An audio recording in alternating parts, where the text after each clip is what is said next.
question about 3 specific dates that federal investigators have publicly flagged, and nobody on the internet has fully connected yet. The hallway was 6 feet long. That detail, 6 feet, would mean nothing to most people passing through it. It was just a stretch of floor connecting rooms in a quiet house on a quiet street in a neighborhood where nothing like this was supposed to happen. But when investigators walked through that front door, that 6-foot stretch of hallway told them something the rest of the house had not yet said out loud. Something had been dragged across it. Nancy Guthrie was 84 years old. To the people who loved her, and there were many, she was not a woman defined by her age. She was defined by her consistency. Every morning followed a pattern. Every afternoon had its rhythm.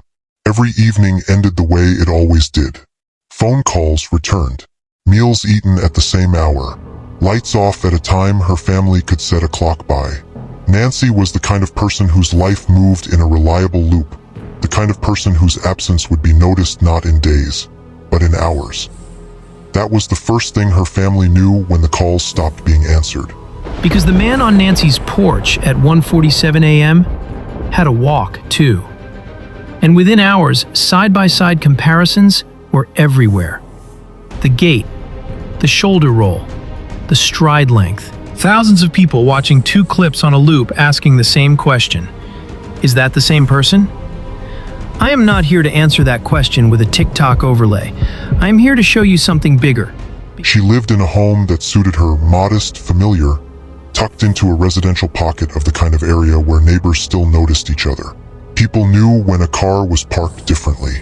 They noticed when a light stayed on too long. They paid attention. That detail would matter later. More than one person on that street had a piece of the story without knowing it yet. Nancy had a daughter, and through her daughter, she had a son-in-law. His name was Tommaso. By all visible accounts, he was a calm, composed man. He had access to Nancy's home. He was trusted. He was family. And on the day that Nancy Guthrie disappeared from the world, from her routines, her phone calls, her lit windows, Tommaso was the last person to see her alive. That fact would not stay quietly in the background. There is a moment in every investigation when everything changes. Not because of one dramatic discovery, not because of a single piece of evidence, but because the story someone has been telling stops matching the facts. In the days and weeks before Nancy went missing, there had been something beneath the surface of the family's interactions. Nothing dramatic. Nothing that anyone watching from the outside would have flagged. But there was a financial tension, the kind that sits low and steady in a household, the kind that rarely announces itself until something forces it into the open. It was the sort of pressure that changes the temperature of a room without anyone saying why. Nancy didn't know. Or perhaps she did and said nothing, that something in the balance of her life with her family was quietly shifting. On the morning in question, Nancy's world was intact. Her home was in order. Nothing suggested disruption. She had spoken with family recently. She had plans in the way that people with reliable routines always have plans: the next meal, the next call, the next quiet evening. Life structured and predictable, moving forward the way it always did. By the end of that day, she was gone. No broken window, no forced entry, no signs of disturbance at the front or back of the house. From the outside, nothing looked wrong. A neighbor noticed a car. Another heard something. A single sound, brief and sharp, the kind that registers in the back of the mind and gets filed under nothing. Not a crash, not a scream, just one isolated moment of noise that settled back into silence. No one called anyone about it. Not then. Hi viewers. This is the moment where we want to pause and ask you directly. When investigators first learned that an 84-year-old woman has vanished without her phone, her purse, or her car, what is the very first thing you would want to know? Drop it in the comments right now. We read every single one. But on the night of January 31st, 2026, that silence was weaponized. Inside the home, what investigators found was not chaos. That was the part that stopped them. The purse was still there. The phone was still there. The car sat in the driveway, unmoved. Nancy Guthrie had not packed anything. She had not taken her money. She had not taken anything at all. In over 4 decades of investigating cases involving missing persons, The detail that changes the nature of a case most quickly is that one. People who choose to leave, take things. They take their phone. They take their keys. They take whatever tether connects them to their next step. Nancy had taken nothing, which meant, in the language that investigators speak among themselves, that the word missing was already beginning to feel like the wrong word entirely. Tommaso Kwan was calm when they first spoke with him, cooperative. His account of that day was clear and even delivered without apparent distress. He had been there. He had seen her. She had been fine. He had stayed home. He had not left. He didn't know where she was. He said it steadily. He said it more than once. But investigators were already looking at other things. The way information is gathered in a case like this is not always dramatic. Sometimes it arrives as a question mark on a piece of paper, a phone record, a vehicle log, a small data point that doesn't match the story being told. And in the early hours of that investigation, a data point arrived, quiet, precise, and very difficult to explain. The hallway tells you something was moved. The phone record tells you someone moved. Those two pieces of information were about to point in the same direction, and when investigators lined them up side by side, the picture that formed was not the one Tommaso Kwan had painted. Nancy Guthrie's home was no longer a missing persons scene. It was something else, and the one man who claimed to know the least was, by the time investigators finished reviewing what they had found, the one man who knew the most. If you have followed a case like this before, one that started in silence and ended in a room with no exit, then you already understand where this is going. But what comes next is the part that most people don't see. Not the crime, not even the evidence. What comes next is the moment when a man who has kept everything inside a careful story finally meets the one thing he did not account for. The truth doesn't always announce itself. Sometimes it just waits in the smallest detail until there's nowhere left to look except directly at it. Subscribe to this channel and turn on notifications because this case goes much deeper, and the next chapter is where everything begins to fall apart. If the story moved you, share it. Leave a comment. And if there is someone in your life who deserves to know that justice matters, send this to them. Because Nancy Guthrie's story is not over, and neither is ours. The car had not moved. That was the first thing investigators confirmed when they stood in the driveway and looked at what was in front of them. Nancy Guthrie's vehicle sat exactly where it had always sat. Same position, same angle, undisturbed. Her purse was inside the house. Her phone was inside the house. The door had not been forced. The windows had not been broken. From the outside, this looked like a home whose owner had simply stepped away for a moment. But Nancy had not stepped away.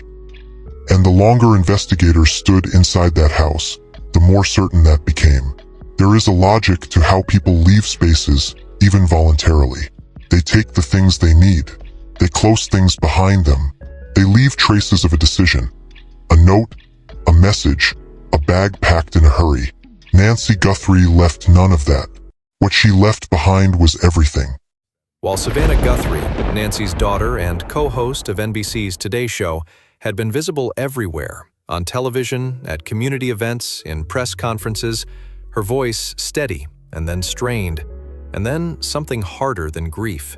Tommaso had remained behind his lawyers, present in the background, silent in every way that mattered publicly. And everything left behind in a house with no forced entry and no signs of a voluntary departure tells investigators one thing with near certainty. The person who left that house did not leave it on their own terms. That is when the nature of the investigation changed. It was no longer a missing persons case in the traditional sense. It had crossed into different territory. Territory that required a different set of eyes, a different set of questions, and a very specific look at the interior of that home. Investigators moved through it methodically, room by room, surface by surface. They were not looking for something obvious. They were looking for something that had been carefully managed. What they found was in the hallway, 6 feet of floor space, and along that floor, something had been moved across it. The marks were directional. They had a starting point and an end point. They told a story about weight and movement and intention, and they told investigators that something had happened inside this house that someone had then tried to manage. Not eliminate, Manage. There is a difference, and that difference matters enormously in an investigation.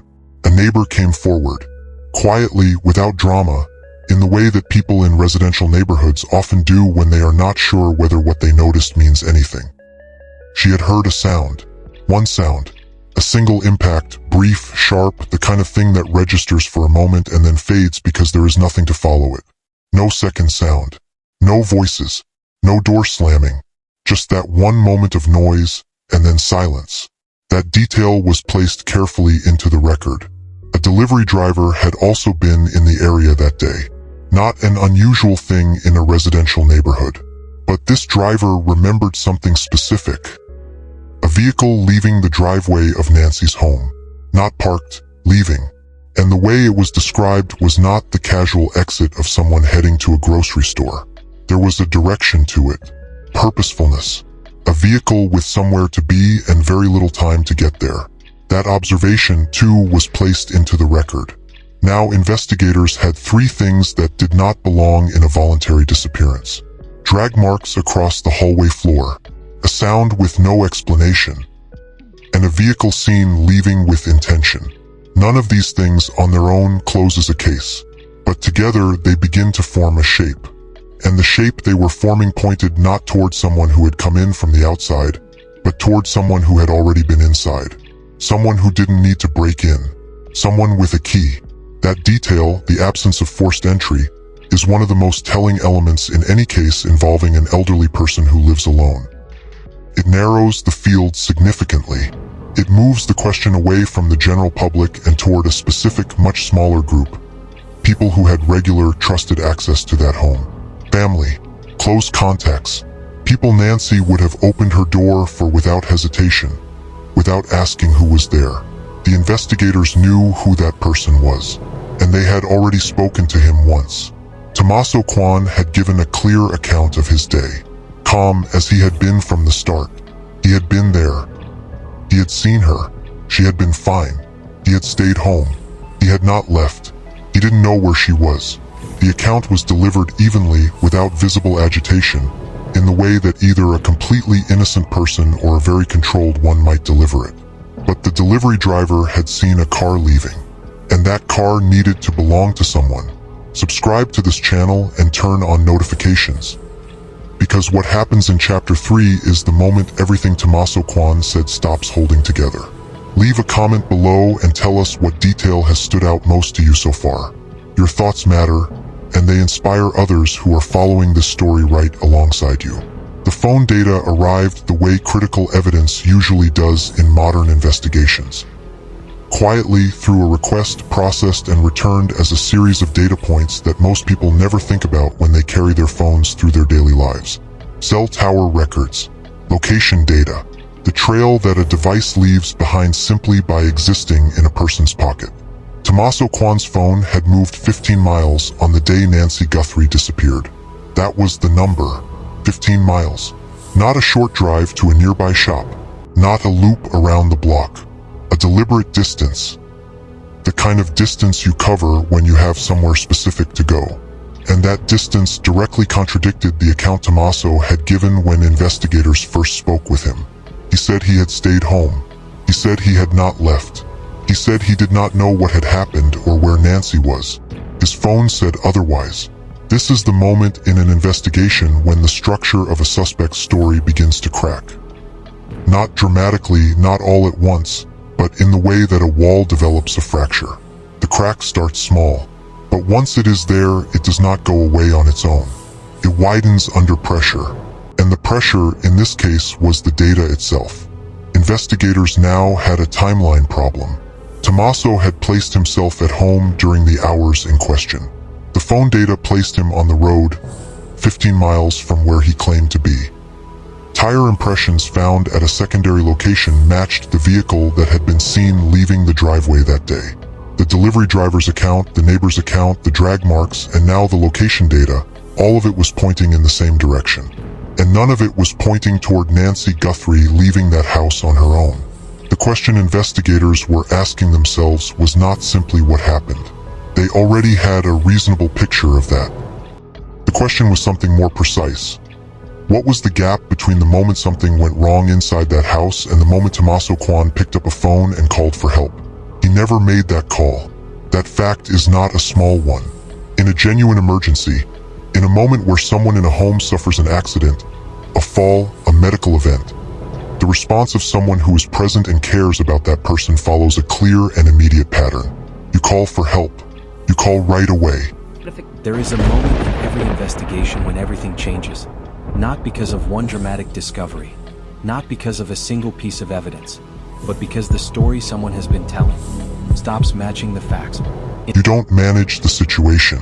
You don't make decisions. You call. Tommaso did not call. Instead, what the evidence suggested was a series of decisions made after something went wrong. Not a panic response. Not the behavior of someone overwhelmed by shock.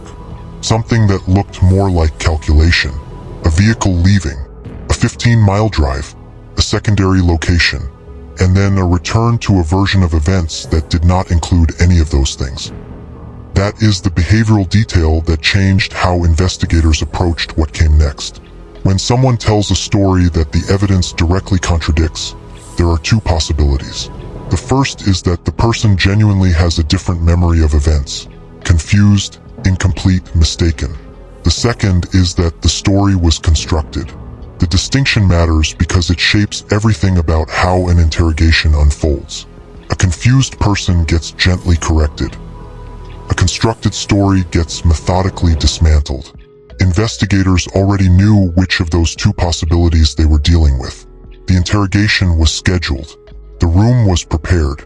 The process that was about to begin had been used in countless cases before this one. Slow, deliberate, structured in a way that most people seated across that table do not fully understand until it is already well underway. It does not look like pressure from the outside. It feels like it from the inside. Tommaso Kwan sat down in that room still holding his account together. Still calm. Still cooperative in the way that he had been from the very first conversation. He answered questions. He clarified details. He held the line. And investigators let him. Because the evidence was already on the table. It was just waiting for the right moment to be placed in front of him. Subscribe now and turn on notifications.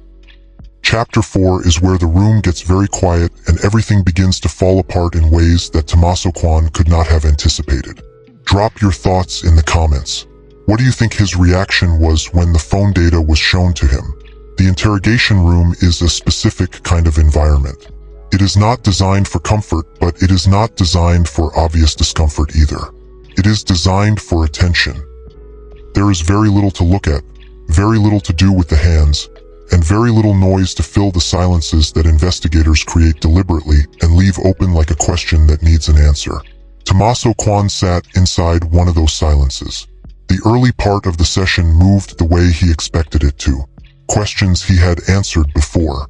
Details he had already organized into a coherent order. He walked through the day again, the same day he had walked through before. He had been there. Nancy had been fine. He had stayed home. He had not left. Investigators listened. Then they placed the phone data in front of him. 15 miles. Time-stamped. Mapped to cell towers that don't lie and don't misremember. The data showed where his device had been and when it had been there. It showed that during the window of time he claimed to be at home, his phone was traveling, covering distance, moving with a purpose that his account had not included. The calm shifted, not immediately, not in one visible moment, but it shifted the way temperature shifts in a room, gradually without announcement until you realize the air feels different than it did before. Tommaso touched the collar of his shirt. His hands, which had been steady through the early part of the session, were no longer steady in the same way. His answers got longer, more complicated, more qualified. He began adding context to things that had previously been stated simply. Investigators recognized every one of those signs. The technique being used was not confrontational in the traditional sense. There were no raised voices, no dramatic accusations. What investigators used was repetition, silence, and timeline slicing, the method of going back to a specific window of time again and again, asking for more detail each time, letting the inconsistencies stack up until the weight of them becomes impossible to ignore. They asked about the sound the neighbor heard. One impact, no second sound. They asked about the vehicle the delivery driver had seen leaving, the direction it traveled, the timing. They asked about the tire impressions at the secondary location. They asked about the drag marks. And with each question, Tommaso's account had to stretch a little further to contain it. The account had been built for a simple story. It was not built to hold this much, and investigators knew that. They had known it before they walked into the room. Then came the tire impressions from the secondary location placed alongside a photograph. A specific location, a specific distance from the house. A place that Tommaso would have had no reason to visit on a day he claimed not to have left his home. That detail landed differently than the others. His hands stopped moving. The silence that followed was not the silence of someone thinking. It was the silence of someone calculating, running through remaining options, testing the edges of the story for somewhere it might still hold. And when a person in that room runs out of room to maneuver, what sometimes comes next is not a full confession. It is something smaller, more specific, a single phrase that shifts the weight of everything that has been said before. Tommaso Kwan looked at the table, and he said that it had gotten out of control. Those 5 words, quiet, almost offered rather than spoken, did not explain everything. They were not a complete account. They were not a detailed admission of what had occurred in that hallway or how or when. But they were the end of the story he had been telling. Because a person cannot say that something got out of control and also say that nothing happened. The phrase itself contains the event, confirms that there was a moment, that there was something to control. That control was lost. What followed, in pieces and through careful questioning, was this: there had been an argument. Financial tension, the same tension that had been noted, lightly, in the background of this family's life, had surfaced that day in a way that escalated.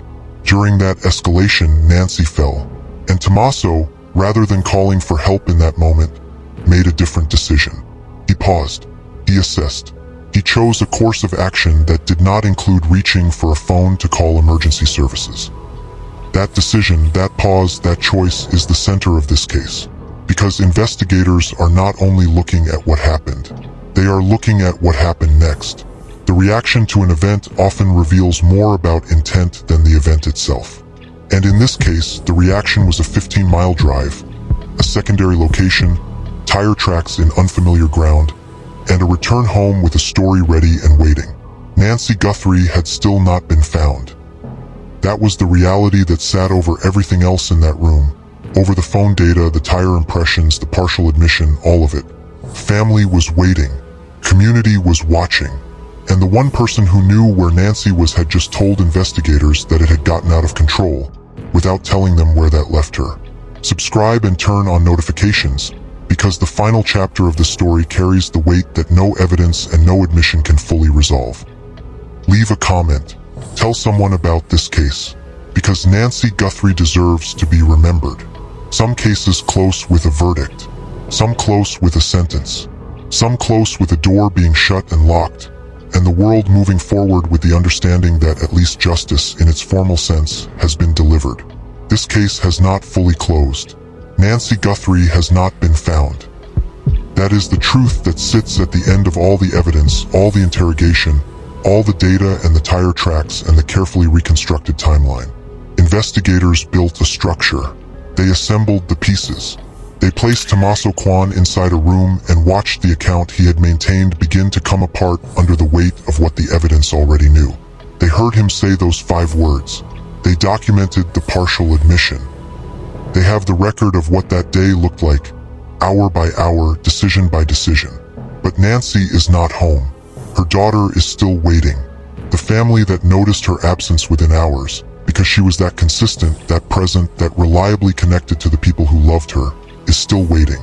There is no grave to visit, no place to go with the grief that this kind of loss produces. The case remains open in the way that only cases without a final answer can remain open. Technically documented, legally processed in some measure, and yet fundamentally incomplete. That incompleteness is not an accident. It is the result of choices made in the hours after something went wrong in that hallway. Every decision Tommaso made after that moment, the drive, the distance, the silence, the constructed account, made it harder for Nancy's family to have the one thing that grieving families need most. Not justice, though that matters. Not answers, though those matter too. Closure. The ability to say goodbye in a way that has a shape to it, a place, a finality. That was taken from them. What this case leaves behind, beyond the evidence and the legal proceedings, is a reflection. A small action, reaching for a phone, making a call, telling the truth in the first moment rather than the constructed one, could have changed everything that followed. Not the event itself, perhaps, but everything after it. The family's ability to grieve. The community's ability to understand what happened. The basic dignity of a woman who lived 84 years with reliability and care and connection, being returned to the people who loved her in any form they could hold on to. Tommaso Kwan is the man authorities believe holds the answers that have not yet been spoken. Nancy Guthrie deserves more than 5 words and a silence. What stood out to you in this case? What details stayed with you? Drop it in the comments. Because conversations like these matter. They keep stories like Nancy's alive. They remind investigators, families, and communities that attention does not fade, and that the smallest detail, the one that seems like nothing at the time, can be the one that finally speaks the truth that someone tried to bury. Subscribe to this channel. Turn on your notifications. There are more stories coming. Cases that need to be told, families that deserve to be heard, and truths that are still waiting to be brought into the light. Share this video with someone who believes that every life matters and every story deserves to be told. And if this moved you, if Nancy's story sat with you in a way that most things don't, let that feeling guide you toward the comments, toward a conversation, toward the kind of engagement that keeps real cases from being forgotten. Because sometimes the truth doesn't disappear. It just waits in the smallest detail for someone who is still paying attention.